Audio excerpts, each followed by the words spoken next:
미래교육이 열리다 러너스. 이 시간에는 우리가 미래를 준비하며 꼭 생각하고 배워야 하는 주제들을 연세대학교와 함께 배워보는 시간입니다. 제가 PD가 되고 참 좋은 점이요. 청년 시절 책과 강의를 통해 저에게 많은 깨달음과 또 인식의 전환을 갖게 해준 분들을 직접 만날 때 그렇습니다. 오늘 러너스에 모실 분도 그러한데요. 여성으로 또 문화인류학자로 당연하게 여기며 사는 세상이 당연하지 않다고, 그리고 어느 누구도 아닌 당신이 이 세상을 바꿔야 한다고 말해온 분입니다. 조한혜정 연세대 문화인류학과 교수, 오늘 러너스와 함께합니다. 교수님 어서 오세요. 네, 반갑습니다. 반갑습니다. 교수님 요즘 어떻게 지내세요? 요새요? 뭐 늘 하듯이 세상을 좀 바꿨으면 좋겠는데 안 네. 바꿔져서 좀 네. 우울한 상태도 있지만 즐거운 일도 있죠. 네. 세상을 바꾸기 위해 되게 오랜 시간 계속 노력하셨잖아요. 네. 근데 교수님 보기에 그러면 그 세상은 점점 좋게 바뀌었습니까? 아니면 점점 나쁘게 바뀌고 있습니까? 아니, 그러니까 저는 80년부터 대학에서 강의를 했으니까 그때 30살인데 박사 받고 와서 근데 한 20년 동안 엄청 좋아졌죠. 경제 성장하고 뭐 그다음에는 청년들이 다 거리로 나와서 서투지 세대가 나오고 또 우리가 X세대니 뭐 신세대, N세대니 이런 얘기 했잖아요. 네. 그래서 계속 좋아진 경제 성장과 문화 발전이 네네네. 계속 이루어졌었던. 특히 우리는 이제 문화 발전 없이는 경제 성장 무의미하다라고 얘기했던 사람이기 때문에 90년대는 이제 문화 발전을 했고 네네. 그래서 봉준호 감독 같은 사람들도 이제 나왔고 그래서 그런 친구들하고 대학 시절에 같이 보면서 그런 엄청 즐거운 때가 있었잖아요. 근데 2000년대 중반부터 학생들이 제가 지금 기억하는 게 2008년에 학생 한 명이 쪽글에 우리는 이제 이렇게 글을 굉장히 많이 쓰게 하니까 자기가 살아가기 위해서 친구를 배반하거나 닮아야 된다면 자기는 그때 죽고 싶다. 아하. 이런 쪽으로 썼더라고요. 2008년이면 금융위기 막 있을 그때쯤이죠. 그렇죠. 네네. 그러니까 이제 그 세대가 지금 뭐 MZ 세대 얘기 계속 하는데 2008년이면 IMF 때 태어난 이제 IMF 때 10살인 아이들인 거죠. IMF 때 10살이니까 청소년기를 보냈다. 그걸 알고 있는 세대고 이제 그때부터 이제 사람들이 생존이 호락호락하지 않구나라는 걸 알게 되잖아요. 그러니까 이제 이 친구가 2008년 정도에 뭔가를 감지를 한 거죠. 네. 이게 장난이 아니구나. 그리고 어쩌면 나는 남을 짓밟아야 되는 살기 위해서 그러니까 생존의 시대가 오는 거를 알아차린 거고 2008년에서 지금 12, 3년 지나서 오징어 게임이 나왔잖아요. 오징어 게임이 완전 아주 극한으로 정말. 너가 죽냐 내가 죽냐 다 탈락시키고 이제 살아남는 게임을 하는 세계가 와버린 거잖아요. 그러니까 이게 대단히 정말 이 짧은 시간에 세상이 좋아지다가 완전히 이렇게 막 내리막길을 가는 걸 보잖아요. 그러니까 이 완전히 다른 두 세대가 지금 공존을 하고 있고 그런데 그 MZ 세대가 수가 많아져서 지금 이제 그 세대를 놓고 그렇죠. 어떤 식의 전환을 적응을 세대들이 하고 있는 그런 와중인 것 같아요. 그러니까 경제 성장과 문화 발전을 쭉 이루다가 네. 이제 한계에 도달한 거죠. 그 한계점을 찍고 내리막길에 시작된 걸 교수님께서 보셨고 그렇죠. 이제 끝도 없이 지금 우리가 내려가고 있는 중이다. 그렇죠. 그 와중에 코로나가 터졌어요. 네. 이 코로나는 그럼 문화 인류 학자로서는 네. 어떻게 의미를 부여하세요? 코로나는 사실은 우리가 그 로마 보고서 이후에 이제 자원은 한계에 도달했고 이대로 가서는 도저히 답이 없다라는 얘기는 80년대 이미 했던 거죠. 그러니까 이 얘기는 주구장창 했었고 저희 같은 그 비판적인 문사학자들은 정말 이제 스스로에게 지겨워진 상태인 거죠. 그렇게 경고를 했는데. 네. 계속 그 경고를 했던 것이고 그런데 지금 이제 기후위기 오고 이 엄청난 뭐 엄청난 재앙들을 우리가 이제 직시를 하고 있고 후쿠시마 사태 이런 거 다 경험하면서 네. 이제 그 중에 하나가 팬데믹이지 이게 뭐 유별난 건 아닌 거죠. 네, 그러니까 계속 우리가 이대로 가다가는 이제 이렇게 계속 갈 수밖에 없는 그런 상태인 거죠. 네. 그래서 교수님께서 선망국이라는 네. 말을 만드신 거죠? 그렇죠. 네, 이게 무슨 뜻이에요? 그러니까 이제 우리가 그 서양의 경우는 이제 자생적 산업 자본주의화를 하는 데잖아요. 그러니까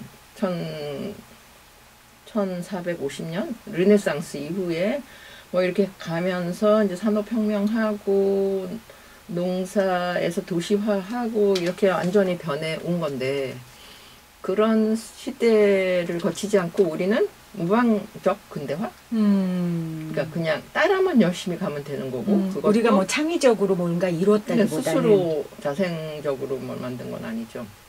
근데 무방의 천재잖아요. 그래서 엄청 짧은 시일 안에 그걸 해냈잖아요. 그걸 해냈는데 뭐 어떤 걸 했냐 우리가 얘기할 때는 불균형 발전, 초고속 압축 성장.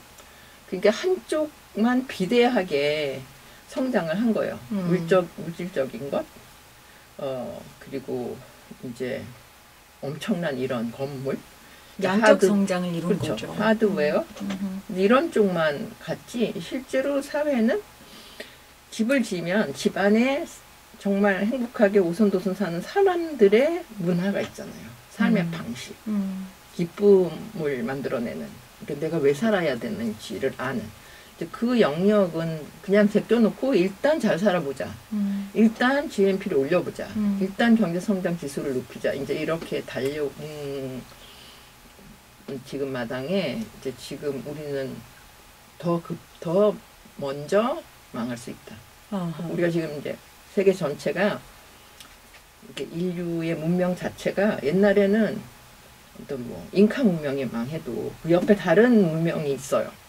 그러니까 인류가 망하는 건 아니야. 근데 지금은 인류가 다 연결돼 있잖아요. 그러니까 하나의 세계적 자본주의 체제 속에 있는 거거든요.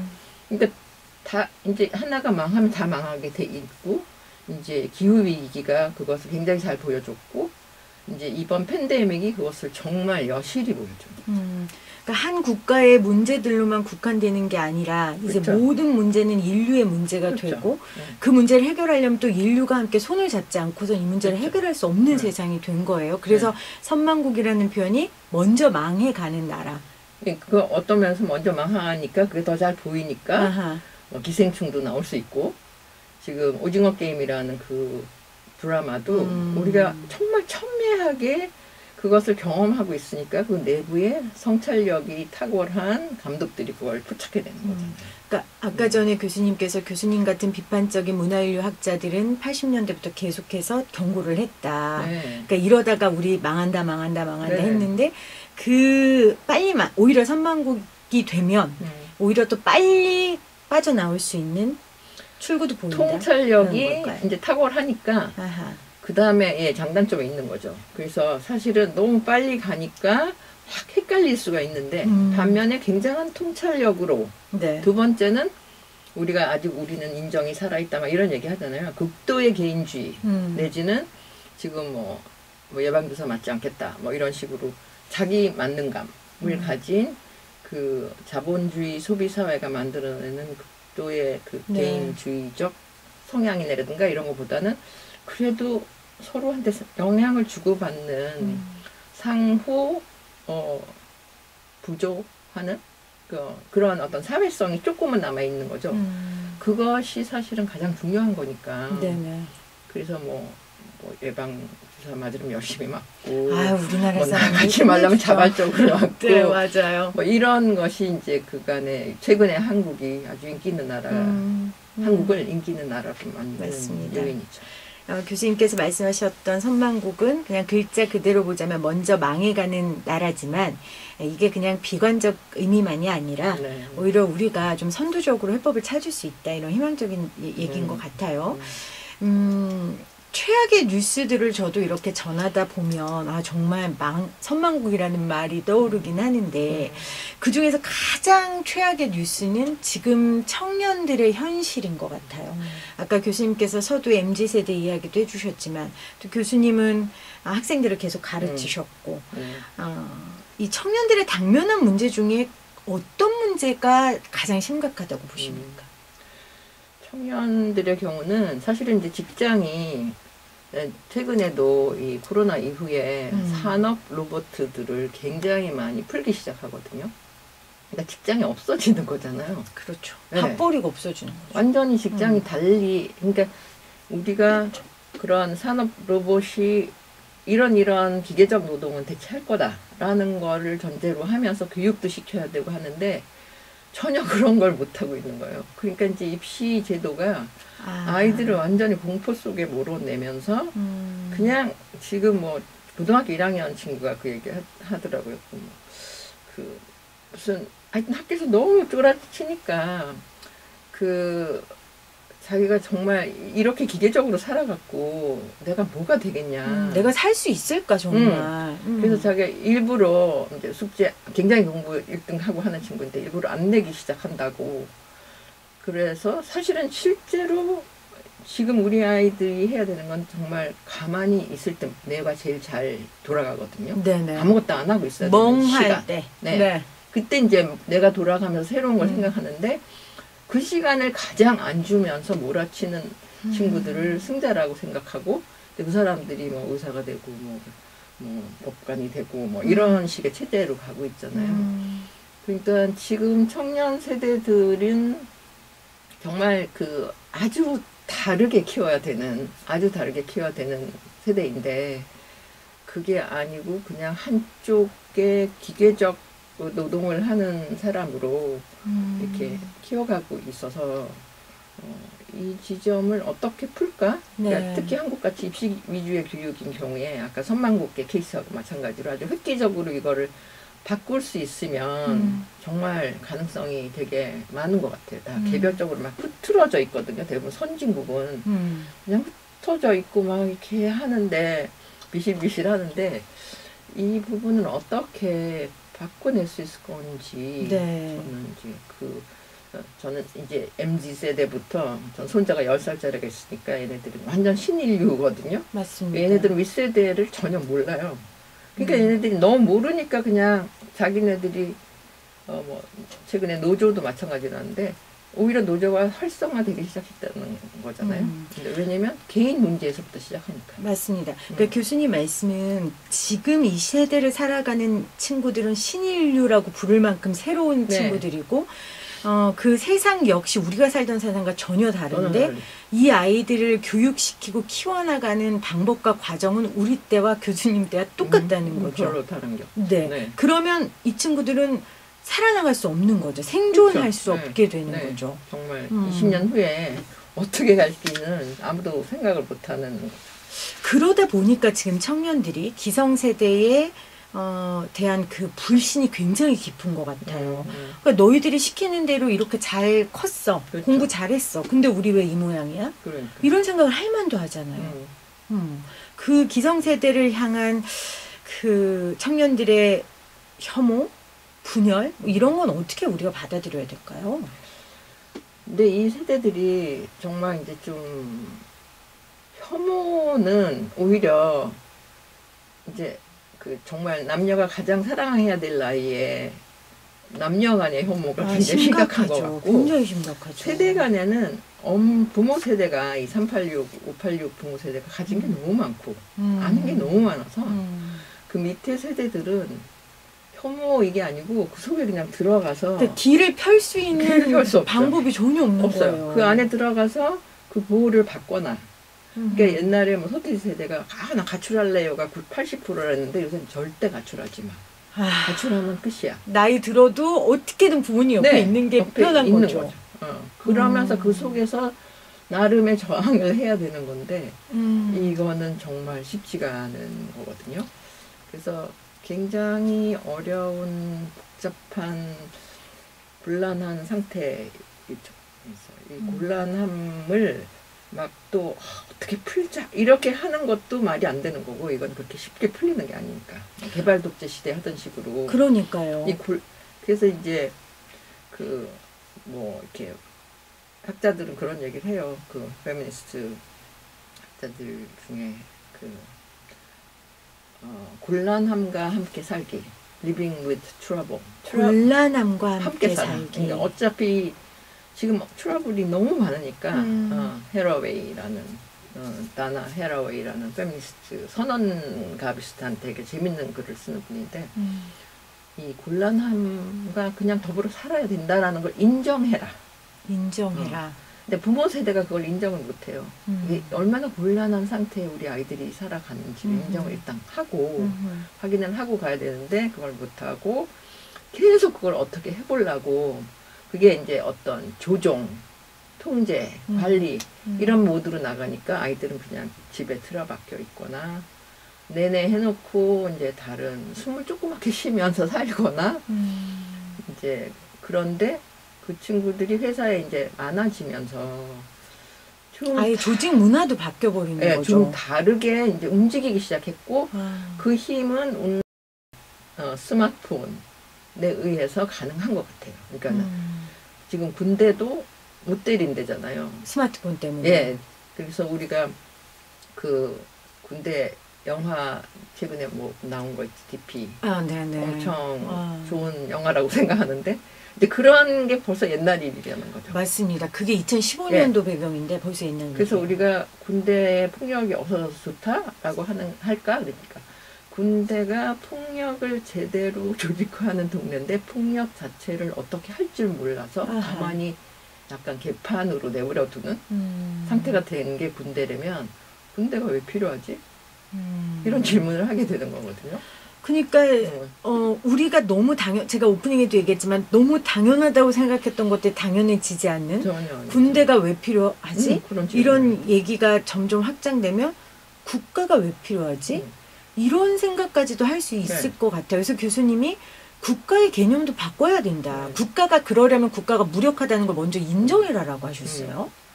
지금 그래서 우리가 굉장히 어려운 곤란함 속에 있지만 가능성은 그 질문을 할 수 있는 사람이 늘어나고 있다는 거죠. 질문을 할 수 있는 사람이 늘어나고 있다. 좋은 지적이시네요. 도대체 군대가 제대로 군대 역할을 하는 거야? 질문을 하는 거잖아요. 국가 지금 우리 선거 때문에 4월에 총선 얘기를 하는데 우리가 저런 꼴을 보면서 대통령을 뽑아야 된단 말이야? 요즘에 우리 국민들이 참 완전 그거 트럼프가 대통령이 된 것만이 아니고 사실은 거의 전 세계적으로 정말 투표에 의한 국가 정치라는 것이 망했구나. 한 사람에 의해 국가가 운영되는 이런 민주주의라면 민주주의 이런 제도에 대해서 의문을 갖기 시작한 거군요. 딱 한 사람이라기보다도 투표가 도대체 뭐지?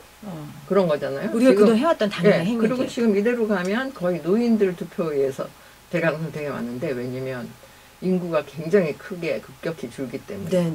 네. 그러면 실제로 이렇게 가는 거는 1인 1투표라는 거 말이 안 되네? 그래서 어떤 사람은 뭐 투표 종량제를 해야 된다. 어떤 사람은 아기부터 해야 된다. 투표, 아기를 뵀을 때부터 그걸 부모가 대행하든지 해야 된다. 내지는 나이별로 그걸 해서 고려를 해야 된다. 이렇게. 그런 이제 정말 보완책이 나오던가. 그다음에 그런 투표에 의한 대의민주주의는 하나의 민주주의 방식일 뿐이고 실제로 모든 영역에서 민주주의가 실현되는.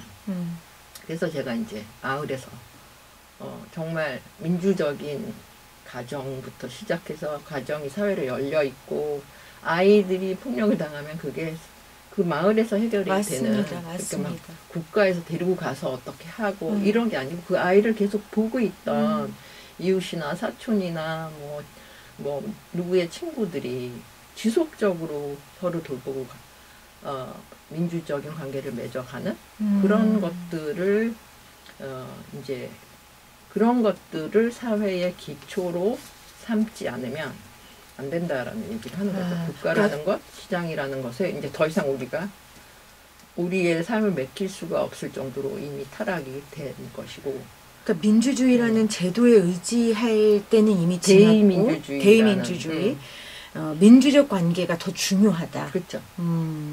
좋은 말씀이십니다. 저는 이제 특히 최근에는 이게 뭐 군인 여자 네. 사관이 네. 성폭행당하고 자살하고 이런 일이 있잖아요. 네. 그래서 저는 최근에 이제 성폭력은 그만하라. 이게 이제 민주주의의 근간이라고 생각해요. 어떤 존재에 대한 폭력도 행사하지 마라. 네. 누군가가 폭력을 당하고 자살까지 해야 되는 그런 상태에서는 대의 뭐 투표 이런 게 사실은 의미가 없죠. 그래서 그런 맥락에서도 저는 지금 도대체 중요한 게 뭐냐, 가장 우리가 중요하게 잡아야 되는 게 뭐냐라는 질문을 하고 교수님 말씀 들어보니까요. 교수님은 늘 why not 이 생각을 늘 하셨을 그쵸. 것 같아요. 근데 그게 좀 개인적인 질문입니다만 연세가 이렇게 드셨고 네. 어떻게 보면 교수님은 우리나라에서 굉장히 유명한 학자고 교수라는 안정적인 직업을 가지신 분인데도 계속 why not 이게 계속 이 질문이 생기세요? 그게 좀 신기하다 생각이 들어서. 그거는 인간의 가장 기본적인 모습이죠. 인간은 개인으로 태어나서 살다가 죽는 거잖아요. 사회에서 사회적 존재로. 근데 나는 사회적 존재로. 인간은 특히 태어나서 이제 굉장히 무력한 존재로 태어나기 때문에 뭐 우리가 자궁에서 나오지만 사회적 자궁이 필요하다고 얘기하는데 어떤 사회적 관계망 속에서 내가 살고 있고 그럴 때 이 내가 잘 지내려면 이 사회적 관계망도 좋아야 되고 그거를 둘러싼 국가라던가 세계 자본주의 체제라던가 이런 게 다 제대로 굴러가야 되는 거잖아요. 그러니까 내가 잘 살고 이제는 뭐 죽을 날을 생각해야 되는 나이지만 나름 잘 죽기 위해서라도 아니면 그리고 특히 요새 이제 우리가 페미니즘 이런 얘기하면서 어떻게 남자 노인들은 손자 손주 세대를 생각을 안 하지? 뭐 이런 얘기를 많이 하거든요. 자기대로만 생각하는 그 사고. 우리는 그냥 쟤네들이 있기 때문에 나는 그냥 쟤네들이 이렇게 잘하기 때문에 나는 늙어가고 난 자연스럽게 내 늙음을 받아들이고 쟤네들이 잘 살 수 있는 방안이 뭘까를 고민을 하게 되는 거거든요. 그래서 요새는 특히 이제 남자와 여자는 뭔가 그리고 지금 우리 세상이 이렇게 된 게 남성 주도적인 사회, 제가 표현할 때는 사냥꾼의 사회. 그러니까 좋은 사냥꾼은 필요한데, 네네. 뭐가 이게 조연한 사냥꾼이 아니고 무슨 정말 이 폭력배 같은 사냥꾼들이 지배하는 이 세계 질서, 내지는 정치 질서 이런 걸 보면서 사냥꾼의 세계와 이 우정의 세계. 환대의 세계, 돌봄의 세계에 대해서 우리가 얘기를 시작해야 되고 그쪽의 그 존재들이 인정이 되는 그런 사회를 만드는 노력을 해야 되는 거죠. 외로운 사냥꾼이라고도 표현하셨는데 네. 그 사냥꾼의 끝은 외로운 거죠, 교수님? 그러니까 지금 나이든 남녀를 보면 너무나 이해가 잘 갈 것 같은데 정말 여자들은 점점 더 세지고 있고 여자들도 성찰을 해야 될 것 같아요. 얘가 너무 열심히 희생하면서 살았기 때문에 더 목소리가 큰 것 같은데 사실 5, 6, 70대 여자들도 그렇게 잘한 건 아니거든요. 여자들도 거의 사냥꾼처럼 된 부분이 엄청 있는 그 영역에서 사실은 더 처절하게 그쵸. 살아왔죠. 네. 사냥꾼처럼. 알겠습니다.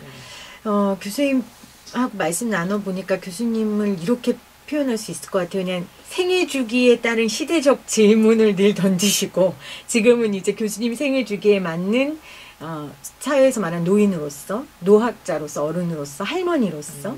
그렇죠. 그러니까 나라는 존재가 네. 고정된 주체가 아닌 거예요. 관계 속에 있었잖아요. 그러니까 끊임없이 학생들을 보면서 뭐 서태지 세대를 보면서 이제 그 관계 속에서 얘기를 하게 되는 거고 지금은 이제 손자 세대까지 보면서 그 다음에 최근에 여성들이 화장실도 못 간다, 몰카 때문에. 안전의 위협이. 그러니까 네. 정말 안전의 위협이면 이번 선거는 정말 나는 여성의 안전을 보장하겠다.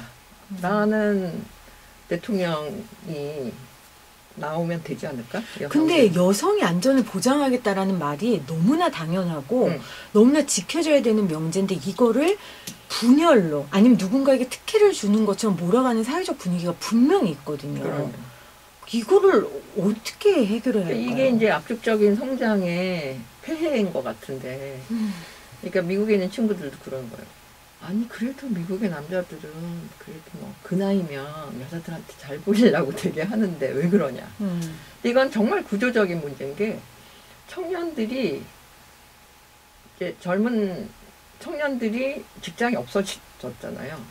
그러면 여자는 직장이 없어도 집에서 뭐 알바 노동도 하고 집안일도 하고 뭐를 하면서 이제 돈도 별로 안 쓰고 살 수 있는 편이에요. 생존할 수 있는데 관계도 다양하니까. 근데 남자들의 경우는 직장을 얻으면 열심히 뭐 공부를 하든 해서 직장을 얻으면 정말 토끼 같은 아내를 만나서 내가 사랑을 받으면서 살리라는 그 기대 하나로 살았는데 이게 비자발적 독신자가 될 수밖에 없는 구조인 거예요. 구조다. 그러니까 지금 교수님이 남성들을 뭐 폄하하거나 남성들에 대해서 무조건 비판하는 게 아니라 남성들이 그렇게 살 수밖에 없는 사회적 구조를 지금 지적하시는 겁니다. 네. 그 구조에 있기 때문에 그건 한국만이 아니고 전 세계적으로 맞습니다. 비자발적 독신 남성이 문제. 이 문제를 해결을 해야 되는 거예요. 네. 정말 너무 결혼하고 싶은데 그래서 여자한테 너무 잘해줬는데 자기 도저히 이해할 수 없는 상태로 상처를 받았어. 그리고 여자들도 그때 노를 할 때 어떻게 해야 되는 에티켓을 배운 적이 없어. 서로 엄청나게 상처를 주고받는 현상은 있는 거죠. 근데 그것의 뿌리는 이 사회 경제적인 거대한 구조인 거예요. 우리가 그 구조에 대해서 정말 고민하고 구조 대변혁을 빨리 하지 않으면 그렇죠. 생존의 위협을 느낀다는 걸 빨리 깨닫는 게 그렇죠. 선망국이 얻을 수 있는 혜택인 것 같습니다, 교수님. 그래서 저는 이제 정말 너무 문제가 많으니까 이제 기본소득제도 제대로 해라. 그 다음에 군대 제도도 사회복무제를 해서 그러니까 정말 약자와 아이들 어린이집에 가서 1년씩 20살 때 사회를 일구는 경험을 제대로 해라. 이런 아이부터. 제도적인 장치들이 필요한 거예요. 옛날에 뭐 교련, 우리 대학 다닐 때 교련 뭐 그렇죠. 이런 거 해갖고 우리는 생활과 교양 이래갖고 뭐 이상한 뭐 이렇게 배웠었던데 지금은 다시 20살 모두가 사회의 성원으로서 폭력을 가하지 않고 네. 정말 세상이 왜 이렇게 됐고 내가 직장을 안 갔더라도 누군가 좋은 친구가 돼서 내가 친구가 돼서 그게 결혼이 되든 어쨌든 살아갈 수 있는 어떤 거야가 돼야 되거든요. 그래서 저는 이제 정말 연애하려고 그렇게 하지 마라. 그냥 정말 연애하고 싶고 하면 오히려 우정 어린 관계, 우정의 관계를 맺어라. 세상을 좋게 하기 위한 우정의 관계를 맺는 동네도 많고 그렇게까지 거창한 거 싫으면 동네에서 새벽에 무슨 그 김민섭 씨가 당신이 좋아지면 좋겠습니다 그런 책 썼잖아요. 거기 보면 자깅하더라고요. 그러니까 새벽에 그냥 자깅하는 모임에서라도 서로를 환대하고 좋아하고 우정을 쌓는 네. 그런 관계를 맺다 보면 거기서 이제 커플이 생기는 거지. 그냥 계속 연애의 정석 어쩌고 저쩌고 하면서 여기서는 아무것도 못 나오고 서로 그렇습니다. 뒤통수를 치는 거예요. 그러니까 연애도 두잉으로 보니까 그럼요. 그렇게 되는 네. 것 같아요. 두잉으로 나를 증명하지 말고 빙으로 나를 내 자신이 존재할 수 우정의 있는. 존재가 된 다음에 돼야지 이렇게 적대적이고 죽어도 손해 안 보고 뭔가 막 그런 관계는 조작하고 없죠. 도구적으로 하고 그런 관계만 지금 살아있잖아요. 맞습니다. 거기서는 어떤 것도 이제 실패할 수밖에 없죠. 알겠습니다. 오늘 러너스 정말 제가 꼭 모시고 싶었던 교수님이었는데요. 조한혜정 연세대 문화인류학과 교수와 함께 오늘 러너스 함께 했습니다. 교수님 오늘 고맙습니다. 고맙습니다.